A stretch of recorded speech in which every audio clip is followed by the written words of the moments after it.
El doctor Fluvio Luis Alarcón es físico de la Facultad de Ciencias de la Universidad Nacional Autónoma de México, con maestría en Ingeniería en Exploración Petrolera por la misma universidad. Cursó estudios de maestría y doctorado de Economía en la Energía en la Universidad de Pierre Mendès de Francia y la Universidad de París III, la Nueva Sorbona. Ha sido consejero técnico docente e investigador de instituciones como la UNAM, la Universidad Panamericana y el ITSEM, así como asesor legislativo en temas de políticas energéticas. Es un autor de numerosos artículos publicados en medios especiales en México, Francia, Estados Unidos, Italia y Gran Bretaña. Y colabora en revistas como Petróleo y Energía, Energy and Comments and Global Energy. En 2008 participó en el diseño de la reforma energética al frente del amplio progresista y en la redacción de las leyes claves para los petróleos mexicanos. En 2009 y 2015 fue consejero profesional en el Consejo de Administración de Pemex, donde presidió comités de desarrollos tecnológicos, medio ambiente y estratégicos. Y en del 2015 al 2018 se desempeñó como asesor en la misma institución. Noel Báez Paredes, viceministro de Hidrocarburos de República Dominicana. El señor Noel Rafael Báez Paredes cuenta con una sólida trayectoria de más de 22 años en la administración pública, donde ha contribuido activamente en procesos de reforma institucional y fortalecimiento en el marco normativo nacional de República Dominicana. Ha desempeñado funciones clave en los sectores estratégicos del Estado dominicano, entre ellos el Poder Judicial y el Ministerio de la Presidencia, destacándose por su rol en la estructuración de fideicomisos públicos y en procesos de licitación para la compra y ponencia y energía eléctrica a largo plazo. Fue además secretario del Comité Técnico en la Central Termoeléctrica Punta Catalina, en el marco del esquema del fideicomiso. Su visión integra la seguridad jurídica, la planificación estratégica y el aprovechamiento eficiente de los recursos con el objetivo de consolidar una matriz energética diversificada, sostenible y resiliente, que corresponda a los desafíos actuales del país y el contexto global. La ingeniera Patricia Stelling, ingeniera química por la Universidad Federal de Río de Janeiro. Patricia Stelling cuenta con una destacada formación complementaria en tecnología celulosa y papel, ingeniería en procesos posteriores, gestión de proyectos y gestión pública. Su trayectoria profesional abarca más de 2 décadas en el área de ingeniería de procesos, planificación y calidad en reconocidas empresas, Ambev, Suzano y Petrobras. Desde 2008 forma parte de la empresa de investigación energética de Brasil, donde se ha desempeñado como analista de investigación energética en el sector de biocombustibles. En el 2017 asumió también las funciones como consultora técnica en el área de suministro de productos petrolíferos, participando en estudios clave de planificación energética a nivel nacional, como una visión integral del sector energético y los desafíos de transición energética en América Latina.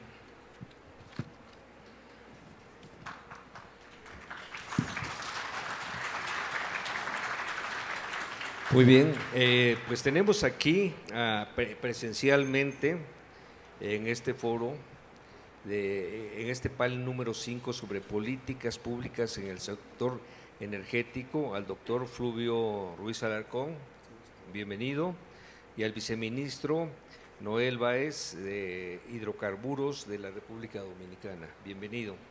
La mecánica, como ustedes saben, vamos a hacer algunas preguntas que los panelistas nos responderán en un tiempo entre 3 y 5 minutos y al final, si hay tiempo, podemos abrir a algunas preguntas que nos hagan llegar ustedes mediante los volantes que les han repartido para que podamos aquí leerlas.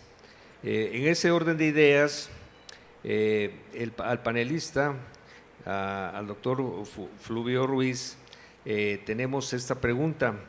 Después de 2 días de exposiciones y análisis colectivo en el contexto de la transición energética y el combate al cambio climático, ¿cuál es la perspectiva del sector de los hidrocarburos en general y de la refinación en particular?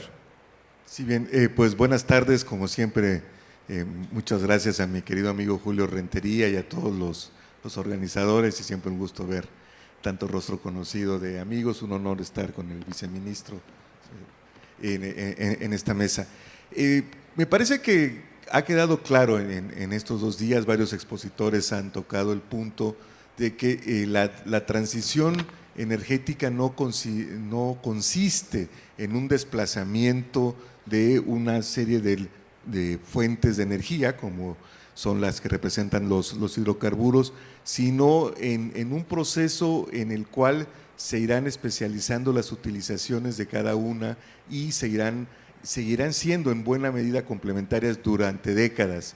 En la plática que tuve la oportunidad de hace ratito, mi buen amigo Enrique Aguilar ya señalaba que al final de cuentas tendríamos que preocuparnos no solo por el término de la utilización de los hidrocarburos como combustibles, sino incluso más adelante en una visión de largo plazo por su sustitución en otro tipo de usos que tienen y que están ligados pues a la vida cotidiana, desde pinturas, telas, en fin, porque eso seguirá durante al menos varias décadas. De hecho, me parece que si algo es relevante de lo que se ha discutido en estos días es la recuperación de una perspectiva de largo plazo, que es la que está intrínsecamente ligada al desarrollo de nuestra industria. Hace rato escuchaba a mi buen amigo Arturo hablar de esta, para mí, inexplicable suspensión del programa de investigación en la parte de aguas profundas, que justamente fue lo que le dio el origen al centro que tiene el Instituto Mexicano del Petróleo en Boca del Río y que se financió, por cierto, con un derecho que pagaba Pemex entonces, que se llamaba el Derecho para la Investigación Científica y Tecnológica. Creo que esa recuperación de la visión de largo plazo es esencial y para mí quedó muy claro en la lámina que nos presentó Julio sobre la producción petrolera en Brasil. Evidentemente, si Brasil hubiera abandonado sus esfuerzos de desarrollo en aguas profundas, no estaría produciendo lo que produce hoy, como claramente nos lo explicó Julio, ¿no? La producción petrolera en Brasil hoy depende en buena medida del supergigante Libra, que además se sigue desarrollando, y creo que es una perspectiva que no debemos abandonar. Y lo mismo ocurre en el caso específico de la industria o del subsector de la refinación, donde también la sustitución está pues pensada o difícilmente será vista en un horizonte ni siquiera del mediano plazo. Hay todo un conjunto de medidas que se estarán tomando y que irán haciendo un proceso lento, siempre necesario por la mera preservación de nuestra especie hacia un modo de producción más limpio o menos agresivo contra el medio ambiente, pero que sin duda seguirá requiriendo de todos los productos que se obtienen de la refinación y sobre todo, y volveremos al punto de la petroquímica. Quizás me influye mucho ser amigo de Luis Puig y haber nacido en Coatzacoalcos, pero sin duda esa es una parte fundamental en el futuro de nuestra industria. Muchas gracias, doctor Ruiz, por esta respuesta. Ahora toca el turno al viceministro Noel Báez y le preguntamos, en un contexto de transición energética global, ¿qué rol debería desempeñar el sector de hidrocarburos en la matriz energética durante los próximos 20 años? ¿Y qué públicas se requieren en políticas para lograr un balance sostenible?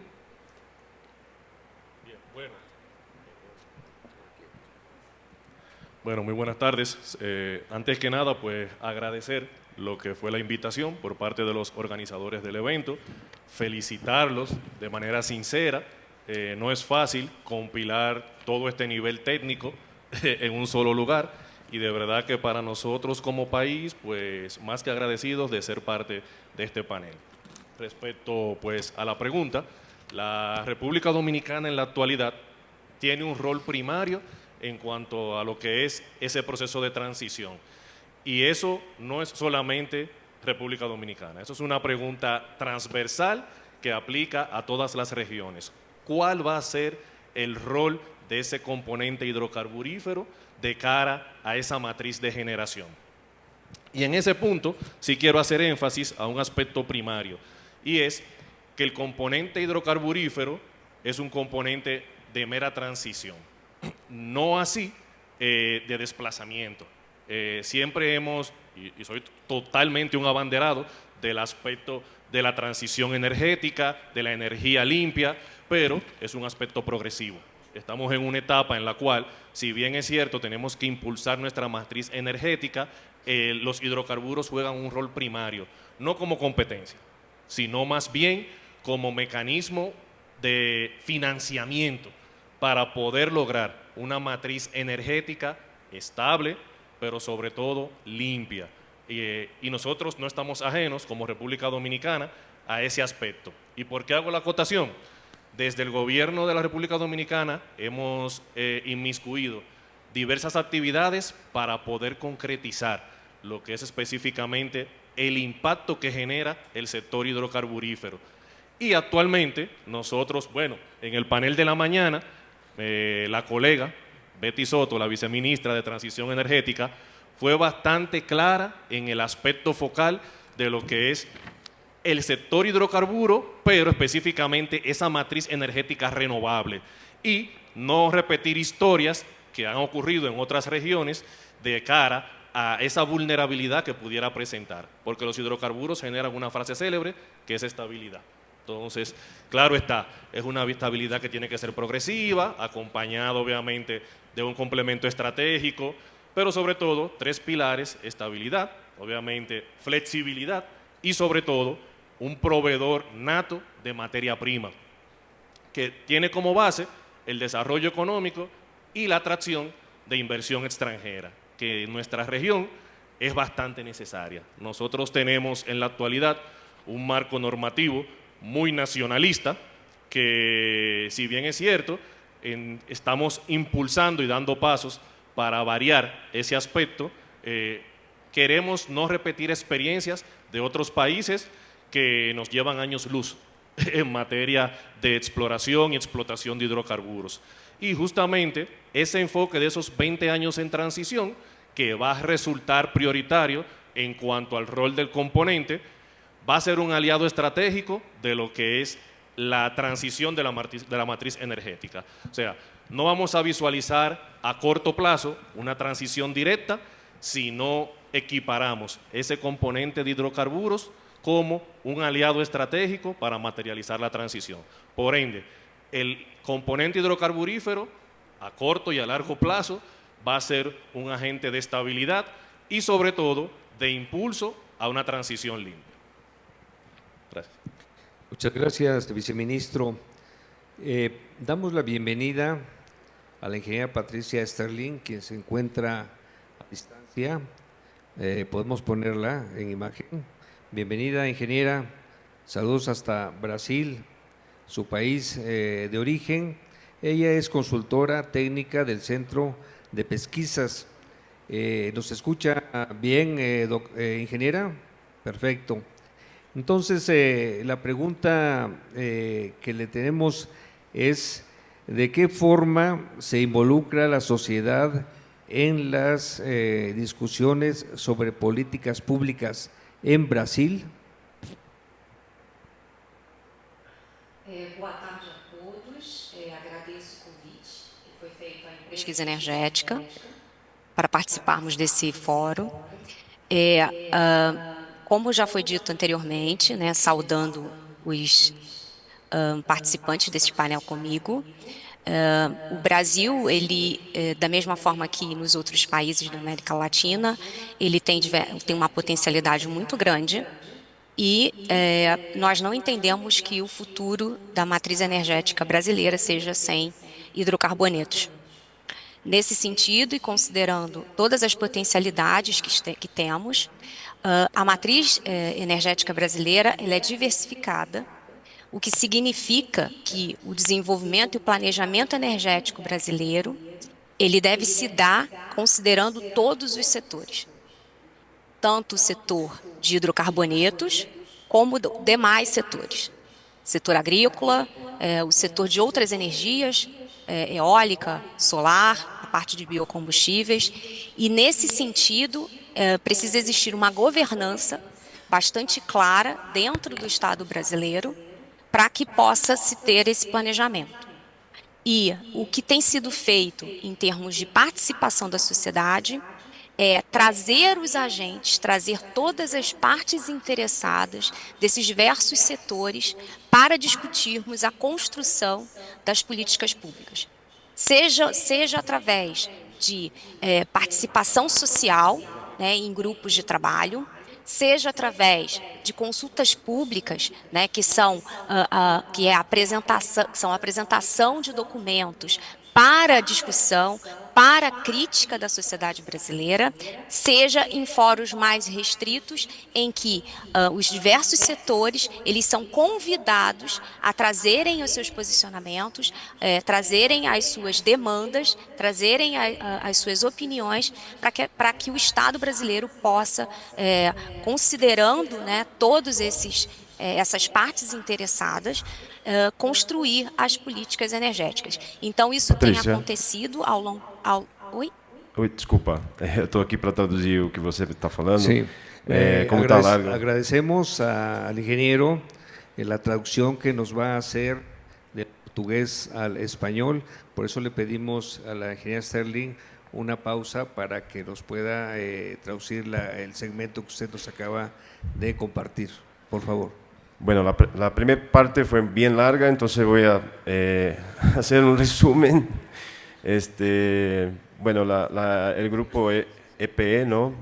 Tiene, por supuesto, total seguridad que el futuro no es sin hidrocarburos. Entonces, la idea es traer esta discusión para todos los ramos de negocios, no solamente del refino petroquímico, pero también en la parte agrícola, para discutir cómo reducir estas emisiones. Entonces, con esto van a tener más reuniones en Brasil, con todos los grupos para tener una idea y junto con el gobierno para tener una idea de cómo vamos a trabajar y mejorar y bajar estas emisiones. ¿Algo que quiera agregar brevemente, ingeniero Sterling? ¿Alguna cosa que você queira adicionar, Patrícia? Só é importante dizer, desculpe, eu não sabia que a tradução era com você, eu achei que era simultânea. Só gostaria de agregar, dizer que existem instrumentos que são criados pelo Estado brasileiro para essa participação. São instrumentos estruturados, seja na forma de consultas públicas, como eu comentei, seja na forma de participação social dentro de grupos de trabalho, seja na forma de fóruns mais específicos para discussão com os diversos setores, acrescentando também que, além do setor agrícola, dada a nossa potencialidade na produção de biocombustíveis, também o setor de eólica e solar, que tem crescido muito no Brasil, também tem sido chamado para as discussões. Ok, entonces es decir que estamos en la búsqueda de grupos dentro de Brasil, grupos específicos de discusiones, no solamente en la parte agrícola, pero también en eólica, donde hubo un incremento también de importancia en este sentido, y que estos grupos van a tener discusiones internas justamente para mejorar la cuestión de reducciones de CO2 en Brasil, ¿no? Muy bien. Muchas gracias, ingeniero Sterling, por esta primera participación. Agradecemos también el apoyo que nos da el ingeniero Hernán Weibel. Bienvenido, Hernán, quien es director de Sulzer y que nos está apoyando. ¿Nos permites, Hernán, un momentito para una segunda pregunta? Perfecto. Okay. Bueno, vamos con la pregunta siguiente al doctor Fluvio Ruiz. Es muy breve. ¿Cuáles son los principales retos y oportunidades hacia el futuro? Obviamente en el tema de políticas públicas en el sector energético, que es el tema de este panel. Bueno, yo empezaría por retomar la pregunta que se le hizo a Patricia, que me parece que es fundamental para pensar el futuro justo en esta complementariedad de la que estamos platicando, de diferentes fuentes de energía para diferentes usos. Sin duda, las formas institucionales precisas que puedan tomar las políticas públicas en la materia van a depender en muy buena medida por el nivel de compromiso de la sociedad entera frente a estos fenómenos que estamos enfrentando, en particular el cambio climático, ante el cual es necesario impulsar una transición energética. La legitimación social de todas las formas específicas de las políticas públicas y por lo tanto de las decisiones políticas que las van integrando son fundamentales para lograr que haya una coherencia de conjunto entre ellas, porque uno de los problemas que enfrentamos en general es que suele haber contradicciones entre una política y otra, y como suelo yo repetir en diversos foros, la eficacia de estas políticas públicas no dependen solo de la calidad intrínseca de las mismas, sino precisamente de la coherencia de conjunto. Hace rato, por la mañana, comentaba con mi amigo Eduardo Romero sobre esta dicotomía que pudiera plantearse entre seguridad y transición energética. Evidentemente llega un punto en el cual hay la necesidad de legitimar la supremacía o la jerarquización de decisiones específicas que van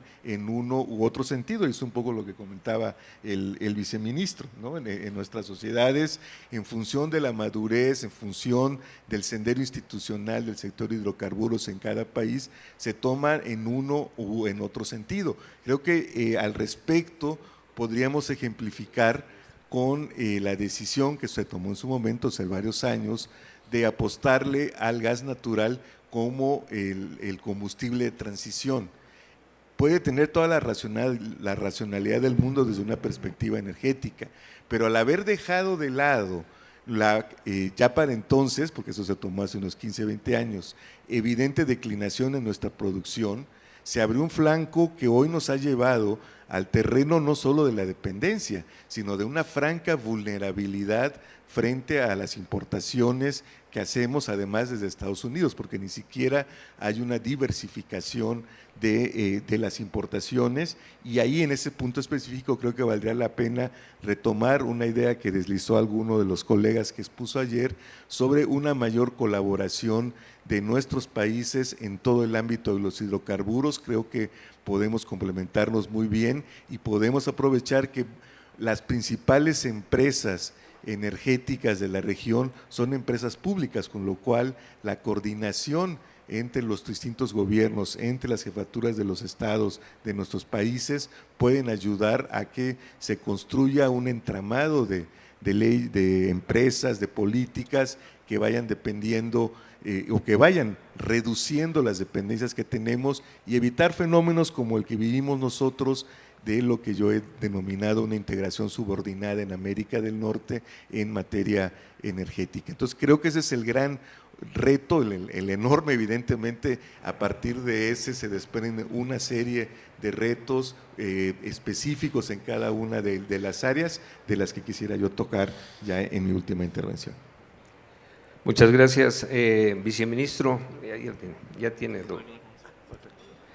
Viceministro Báez, ¿cuáles son los principales desafíos regulatorios que enfrenta la República Dominicana para atraer inversión en exploración y explotación de hidrocarburos? ¿Y cómo podrán superar mediante políticas públicas estos desafíos? Bien, primero gracias por la pregunta. Eso es un tema que a plenas luces en nuestra región tiene bastante vulnerabilidad. Inversión. Muchas veces, y a nosotros no estamos ajenos, República Dominicana, tenemos un marco normativo que data de 1956. Y es un marco normativo muy nacionalista, como lo decía en inicio, y en su origen, pues el enfoque primario era pues que la explotación y exploración solo podía ser ejecutada por el gobierno dominicano. Si bien es cierto, el gobierno dominicano tiene todo el interés en explorar, el gobierno dominicano no cuenta con los recursos para hacer ese tipo de inversión. Entonces, ahí justamente se genera un vacío y una necesidad puntual de cara a lo que es nuestro marco regulatorio. ¿Cuáles son esos desafíos que tenemos como Estado? El primero, la actualización de nuestro marco normativo. Eso sí o sí tiene que pasar. Y gracias a Dios se han estado dando pasos agigantados para lograr esa modificación. Hace un mes justamente nuestro Congreso promulgó la Ley 3725 que modifica la Ley Petrolera de 1956. Y esa modificación fue sustancial en un punto primario, que la inversión, la exploración y la explotación pueda ser realizada por gobiernos extranjeros, por empresas privadas y por inversionistas, que no sea meramente producción local. Eso es un punto que obviamente a nivel de gobierno tiene que poder sensibilizar a la sociedad civil para no generar una confusión. Y eso es un punto primario. ¿Por qué? Porque nuestro marco normativo anterior identificaba que la empresa tenía que ser 100% capital dominicano y obviamente el inversionista no presentaba interés. Entonces, con esa actualización, pues obviamente se puede lograr un avance. Lo mismo también la actualización de los contratos marco que tenemos, actualizado a los estándares de la industria. Si bien es cierto, la República Dominicana no es un país tradicionalmente de exploración hidrocarburífera, no menos cierto es que la ubicación geográfica que presenta, la estructura geológica que tiene la isla y obviamente el interés marcado en impulsar ese componente, pues genera una necesidad puntual y es fortalecer ese componente, en este caso de exploración, de cara a las autoridades y vital, y es algo que me llevo de esta visita, la necesidad de la creación de una agencia técnica especializada. La República Dominicana presenta un aspecto tripartito a nivel normativo. El Ministerio de Industria y Comercio regula todo el aspecto de la comercialización de los hidrocarburos. Refidonza, que es nuestra refinería estatal, pues maneja toda esa parte técnica, y el Viceministerio de Hidrocarburos, desde el Ministerio de Energía y Minas, pues juega el rol de lo que es la reglamentación y la rectoría en cuanto a las infraestructuras de almacenamiento. Entonces, de cara a la actualización central que se va a hacer de la ley, resulta necesario el fortalecimiento en una agencia técnica especializada que pueda suplir ese rol y obviamente la adquisición de data sísmica actualizada. O sea, de cara al inversionista, yo puedo tener como gobierno todo el interés de impulsar mi sector, pero sí o sí se necesita, en este caso, la visualización de esa información y obviamente que genere menor riesgo de cara al impacto en cuanto a los estudios futuros. Muchas gracias, viceministro. Ahora toca el turno a la ingeniera Patricia Sterling, para que nos la pongan en pantalla, por favor. Ingeniera Patricia Sterling, le pediremos que haga algunas pausas para que nuestro traductor, Hernán Weibel, nos haga el favor de traducirnos al español. Adelante, ingeniera Sterling. La pregunta para usted ahora es: ¿cuál es el mayor desafío para la integración de las políticas públicas energéticas con otras de ámbito ambiental y social en su país? Vamos lá. Na era da transição energética, deve existir o equilíbrio, né, entre a garantia de acesso à energia de qualidade, segura e acessível. Es decir, que en la era de la... ¿Puede falar primera parte de nuevo? Posso. Na era da transição energética, é fundamental que exista o equilíbrio, né, entre a garantia de energia acessível, segura e de qualidade com as metas ambientais. Entonces, Devemos sim. Entonces, en la era de la transición energética, es importante hacer la transición de toda la matriz energética com qualidade e segurança. Vivemos o trilema energético, que tem como 3 pilares a segurança energética, a sustentabilidade ambiental e a equidade energética. Então, temos 3 pilares de la transición energética, donde enfocamos ¿Pode repetir de novo os 3 pontos? Segurança energética, La segurança energética, sustentabilidade ambiental sustentabilidade ambiental e equidade energética. e a equivalência energética.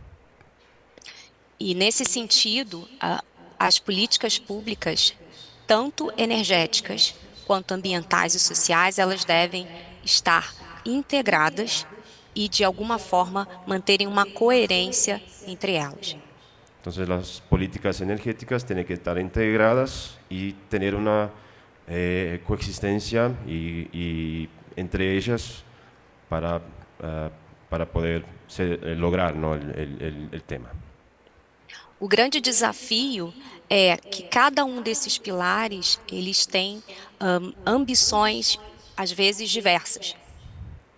El gran desafío es que estos pilares tienen hitos, ¿no?, de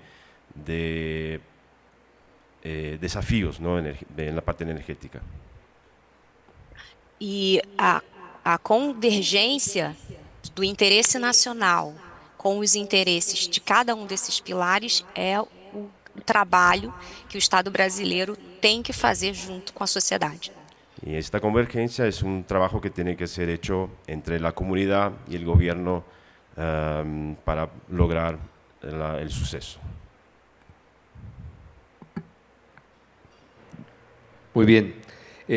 Para el doctor Ruiz Alarcón, tenemos que cuáles pueden ser las medidas de carácter político, institucional, económico, fiscal y jurídico o social que impulse a nuestros países a evitar una dependencia excesiva del exterior en la materia.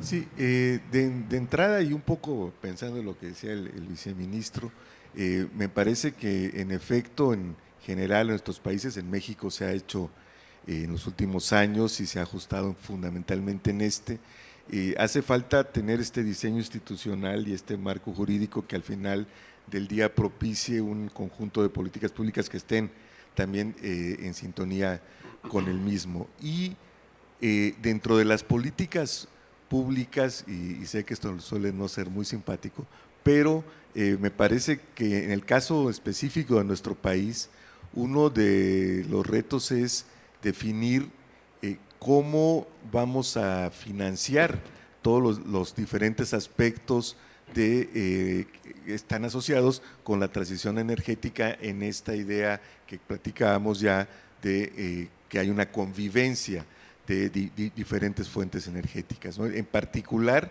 estamos ante el reto de establecer cuál debe ser la fiscalidad socialmente óptima de, por ejemplo, los combustibles de transporte y en general de todos los refinados. Yo suelo decir que todo el mundo somos ecologistas hasta que sube el precio de la gasolina, ¿no? Entonces creo que hay en ese sentido que tomar, por ejemplo, de manera transversal toda una estrategia nacional ajustada en cada lugar de nuestro país en términos del desarrollo urbano. Creo que el día diversas políticas de entrada de movilidad que va asociada o podría estar asociada con la fiscalidad, ¿no? Ver cuál es este nivel que por un lado puede financiar el desarrollo óptimo del sistema de refinación, de distribución, transporte, almacenamiento, por el otro lado mantenga una cierta equidad en el acceso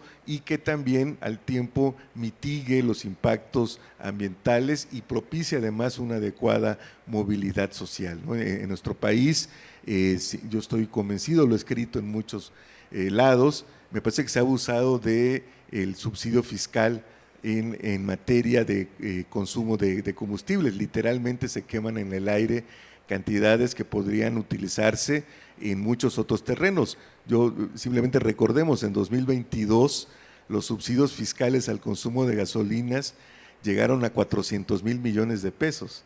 Lo podemos ver, ese es el costo de Dos Bocas o es prácticamente la deuda a proveedores de Pemex, ¿no? Entonces, son cantidades que podrían tener un mejor uso y que deberían en todo caso sustentarse en algo que como país hemos atrasado al menos medio siglo, que es una reforma fiscal profunda. Me parece que son algunos de los aspectos. Tendríamos también, y de aquí se ha hablado mucho, no me atrevería a hablar con tanto detalle, tengo tanto experto, pero en general resumir la idea en poner a punto a nuestro Sistema Nacional de Refinación. Aquí se han expresado muchas ideas, mis amigos Alejandro Villalobos, Luis, Fermín Narváez, en fin, han hecho una serie de planteamientos específicos que me parece deben recogerse para que tengamos un Sistema Nacional de Refinación que desde la parte fundamental básica, ¿no?, que haga conciliar la dieta con que se alimentan nuestras refinerías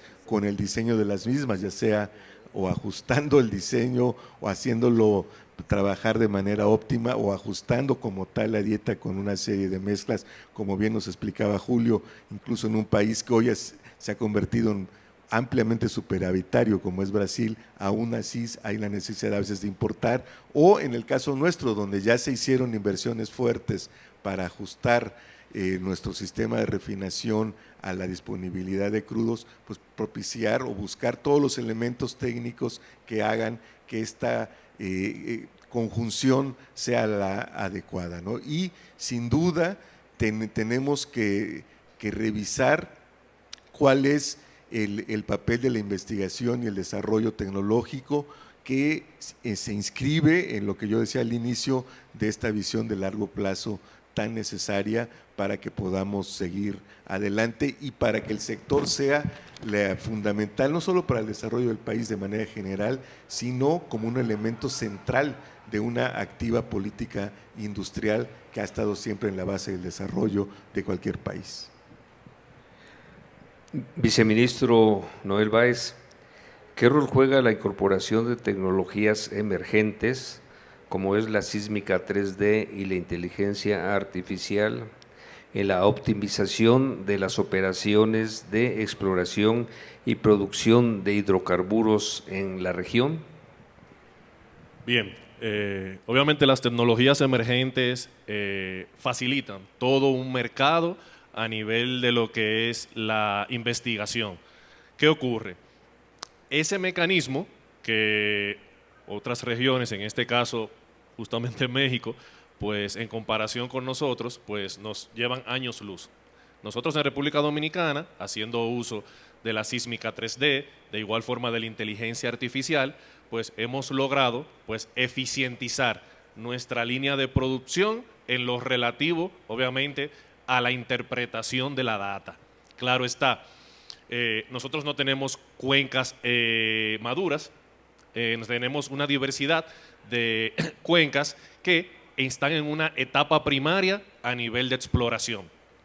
Y eso es un punto relevante porque muchas veces el tiempo que conlleva el análisis y la interpretación de la información, que obviamente es una cultura, en la actualidad, a través de la inteligencia artificial y de los mecanismos que podemos aplicar, pues nos genera a nosotros eficiencia operativa y sobre todo menor costo operativo de cara a lo que es todo ese trabajo de gabinete. Pero lo mismo pasa, por ejemplo, con la adquisición de la nueva data sísmica. Y ahí nosotros somos un ejemplo en ese aspecto. Nosotros tenemos información que data de 1916. ¿Qué ocurre? Esa información la estamos reprocesando. Ahora, la inversión que en su momento teníamos estipulada en 2018, cuando lanzamos nuestra primera ronda petrolera, para esa reinterpretación de esa data, no es lo mismo con la implementación de las nuevas tecnologías que estamos haciendo en la actualidad. Obviamente República Dominicana tiene una necesidad emergente de implementar esas nuevas tecnologías, pero sobre todo el fortalecimiento de lo que es toda su estructura geofísica.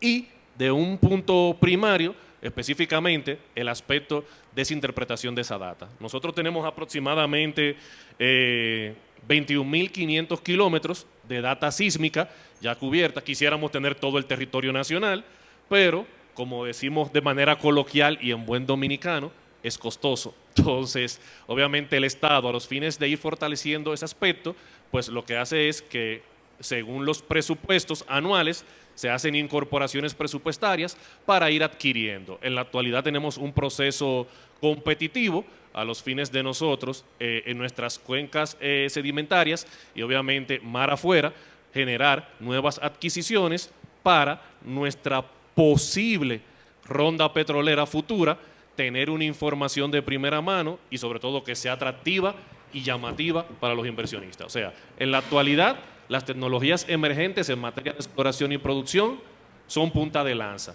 Sin las mismas no tenemos cómo realmente mitigar el riesgo y mucho menos generar atracción de cara a un posible inversionista.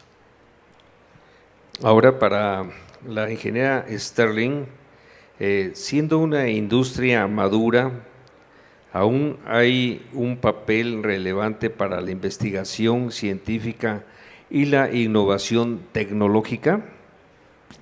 Para los panelistas hay estas preguntas. ¿Cuál será el impacto social de la expropiación de las nuevas energías de transición como la nuclear? ¿Alguien tiene un comentario?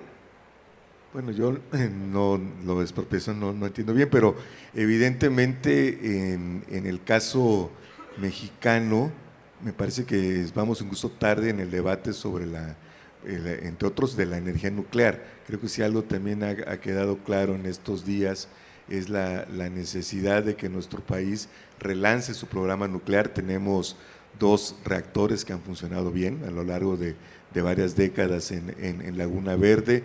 Sin duda, la energía nuclear es una fuente fundamental para apoyar en el combate al cambio climático. Es prácticamente imposible alcanzar las metas que nos hemos planteado como país dentro del Acuerdo de París si no hay un recurso importante a la energía nuclear. Y me parece que además estamos en un momento en el que incluso por este espacio, este lapso de tiempo en que prácticamente hemos dejado de lado el desarrollo de nuestras capacidades científicas y tecnológicas o incluso de la asimilación misma de otras capacidades o de capacidades desarrolladas en el exterior, empezamos a tener problemas de continuidad en el equipo, en quienes se dedican a la investigación. A mí me parece que es un tema urgente que en el debate público se vayan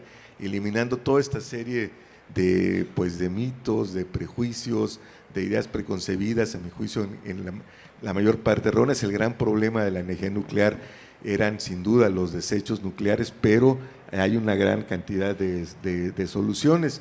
Y como suelo decir, mientras todos sepamos cuáles han sido los 3 accidentes que han ocurrido en la industria nuclear en la historia, pues claramente estamos hablando de una industria muy segura.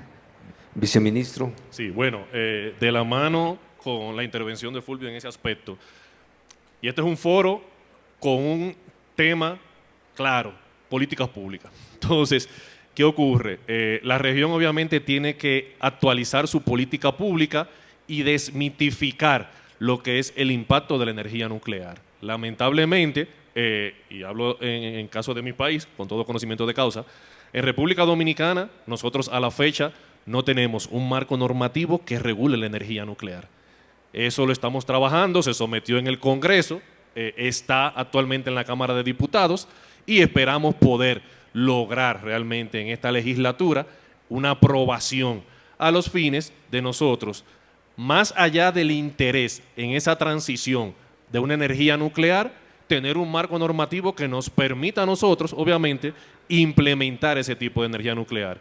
Y de igual forma, pues, un trabajo social de cara a ese concepto en base, o claro está, en base a las situaciones que se suscitaron en su momento, pues de accidentes que ocurrieron, desmitificarlo y poder lograr el interés, en este caso de la sociedad, a los fines de esa transición energética que tenemos que lograr y no vincular energía nuclear meramente con el resultado de desecho, que obviamente tiene que ser a través de una transición limpia.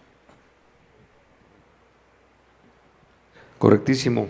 Ya tenemos un poco tiempo. De esta última pregunta les pediríamos que sean muy breves, máximo 1 minuto, y es para los tres.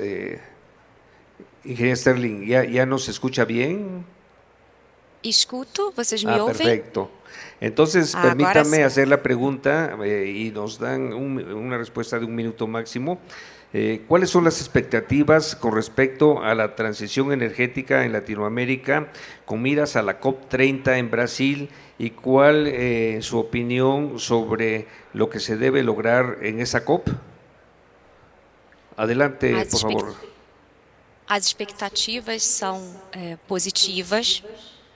Será uma oportunidade de Expectativas son reunir, positivas, va a ser una gran oportunidad os países para para a reunirnos los discussão países de problemas comuns. para discutir los y no problemas ca- comunes. E no caso dos países latino-americanos, condições sociais e econômicas e potencialidades muito similares. Y con relación a los países latinoamericanos, discutir potenciales sinergias de toda la parte que sea de transición energética. Então, acredito que a COP30, que ocorrerá no Brasil, será palco para que os países, principalmente do hemisfério sul, possam Entonces, queremos colocar que- suas opiniões Entonces creemos que el COP30 sea el palco de discusiones muy importantes para el tema de transición energética junto con todos los países latinoamericanos. em especial na busca de soluções para uma transição energética justa e inclusiva. Y discutir también una transición energética justa e inclusiva para todos. Muy bien, pues estamos llegando ya al final de este panel 5 sobre políticas públicas en el sector energético.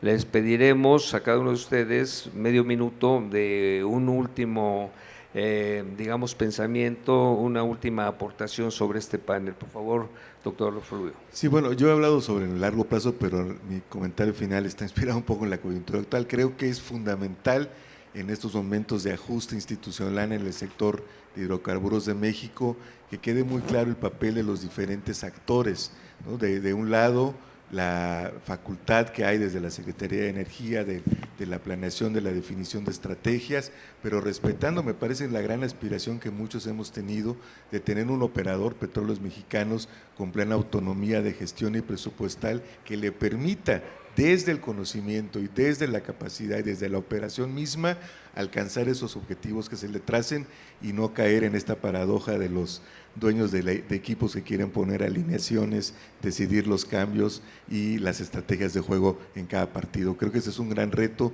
como Estado para lograr esta coherencia, no solo en las políticas públicas, sino en el funcionamiento mismo del sector. Bien, bastante atinada la conclusión y de mi parte bastante escueta. Los hidrocarburos a nivel de la región deben de ser una herramienta para el desarrollo, no un fin en sí mismo, y el momento de nosotros como nación actuar con inteligencia, con responsabilidad y con apertura al mundo, es ahora. Realmente el componente no es un componente al margen, es un componente que fortalece la transición y que puede financiar la misma. Desde la República Dominicana tenemos una visión bastante clara de lo que es fortalecer la matriz a nivel del gas natural y obviamente copiar las buenas prácticas de las distintas regiones que están en este panel y que permiten fortalecer nuestra política pública. Ingeniero Sterling, un breve comentario final. Agradeço o convite feito à EPE para participar desse painel e concordo perfeitamente com o que foi colocado pelos senhores que estiveram dividindo comigo. Agradezco en nombre de EPE por la invitación y estoy en total de acuerdo a todo lo que fue dicho por todos los panelistas acá, los señores presentes. Pues agradecemos,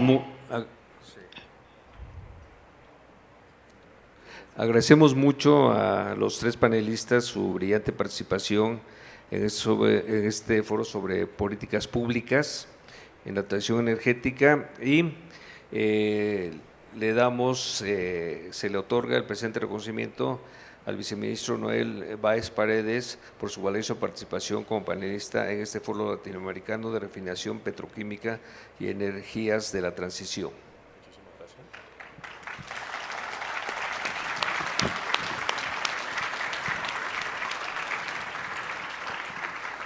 También al doctor Fluvio Ruiz Alarcón, con el mismo texto, le agradecemos su brillante participación, doctor. Muchas gracias.